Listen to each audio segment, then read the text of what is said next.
लीला कथा का चमत्कार तुम्हें सुना रहे हैं। तुलसी घाट में पीपल के वृक्ष के नीचे बैठे हुए थे, तो एक संत आए, उनका बाबा यहाँ भाई जी अंध विश्वविद्यालय है दुर्गा कुंड के पास, तो वहाँ रास लीला हो रही है, चलो देखने चलते हैं। तो हमारी अरुचि थी, उनका नहीं, हमें कुछ नहीं देखना है, आप जाइए ना, आप हमें डिस्टर्ब क्यों कर रहे हैं, हम अपने ध्यान में बैठे हैं, क्यों परेशान कर रहे हैं। और उनका बाबा हम तुमसे कुछ ले थोड़ी रहे, तुमसे कह रहे हैं एक बार चले चलो ना, रास वृंदावन से रास आई है, उसे देख लो चल के। तो हमने कहा कह दिया ना ना, तो आप क्यों परेशान हो रहे हैं। फिर उन्होंने कहा बाबा जब हम कह रहे तो एक बार ऐसे जैसे भगवान महादेव ही उस रूप में आकर हमको प्रेरित कर रहे हैं, चलो इनकी आज्ञा का पालन कर ले। तो दिन में महाप्रभु चैतन्य देव की लीला और रात्रि में रास लीला। जे ही गए तो सभा लगी हुई थी। महाप्रभु चैतन्य देव का वियोग श्री कृष्ण प्रेम का, और शाम के रास लीला दूसरे दिन हमको कहना थोड़ी पड़ा है, अपने आप सब पहुंच गए। 1 महीने रास लीला जब चली और रास लीला देखा तो लगा अब हम जी नहीं पाएंगे। कि श्री राम शर्मा आचार्य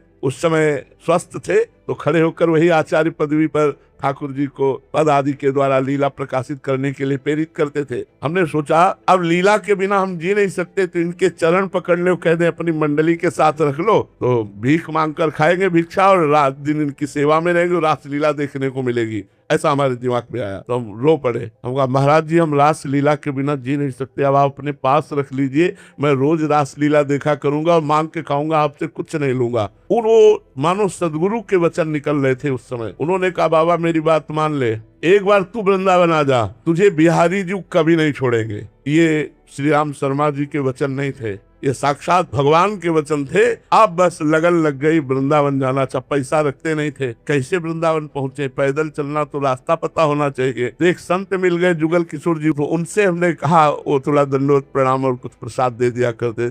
हम कहा आप हमको वृंदावन पहुंचा सकते? बोले हाँ बाबा आपको वृंदावन की व्यवस्था मैं कर दूंगा। उन्होंने वृंदावन की व्यवस्था, पहले चित्रकूट ले गए, चित्रकूट से वृंदावन आए, आज तक बिहारी जी ने नहीं छोड़ा।